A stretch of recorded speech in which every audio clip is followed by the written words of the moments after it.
speaker, TM Rishi, is giving his icebreaker. His pathway is dynamic leadership.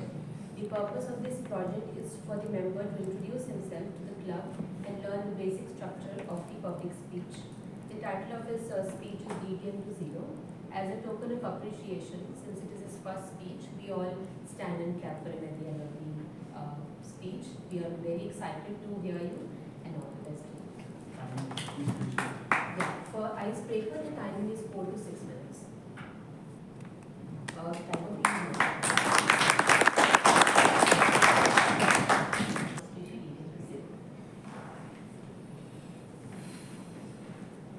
In a humble village surrounded by paddy fields, a DTM was born. And boy, what a welcome I had. A storm was raging, clouds were gathering, pouring like cats and dogs, like flower petals. A thunder was booming like celestial drums, and hailstorm was falling on thatched roof like thunderous applause. What a wonderful welcome for a Toastmaster. A great scenario, but not so for an expecting mother in labor. The village was surrounded by monsoon-raged rivers and canals, and all the fields were flooded. And the challenge was that the nearest midwife was 6 kilometers away, with no means to reach my house. At that time, my grandfather, whose strength rivaled only great Bhim, and he was a great wrestler. He walked to that village, as there were no conveyances at that time, and he hoisted her on his shoulders, waded through the churning waters, and brought her to my to-be home. And rest is history. I loved my grandfather, and I had great many years with him. But life throws its curveballs. Few years ago, I lost him. As he took his last breath, his hands were in mine. I was the only one in the hospital. And a sudden great regret struck my heart. I realized I had never hugged him. A hug, a very small gesture, a very small act of embracing someone just so close to realize that they are there for you and you are there for them.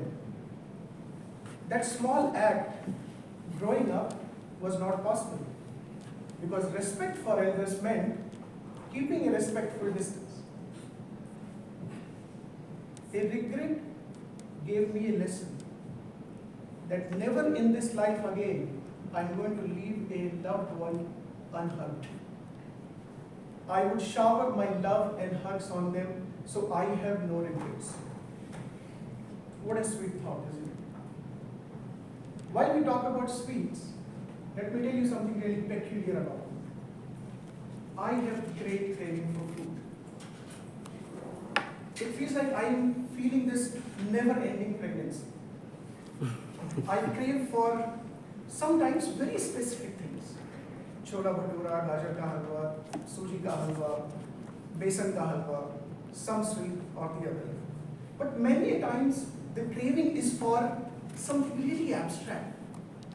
There is a feeling in my head and a taste in my mouth that I cannot relate to any food that I've ever had.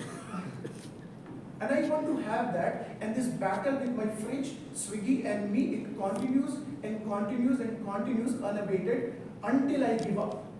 But that craving does not go.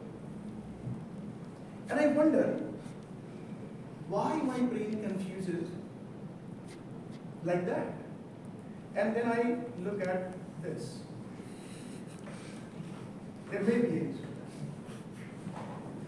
As we move forward, this is not my only questionable quality. I was a poet.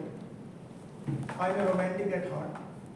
And every time my heart fluttered with love, agony, or weight, or anger, or fear, the words just moved on the paper and became poetry. Now that poetry is tucked away in some obscure corner of the internet, never to be found by anybody else. But it reminds me of my passions. Just like I crave for food, I crave for love, and I crave for knowledge. I crave for great conversations, great company, the company of gold. And that is why I stand here in front of you today. A vibrant tapestry woven from different backgrounds, dreams, and experiences.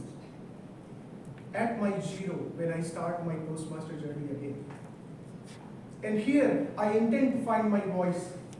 I intend to find my purpose. And I intend to take this journey from zero to DTM again with the same grit that my grandfather showed under the monsoon sky the day I was born. Mr. Toastmaster.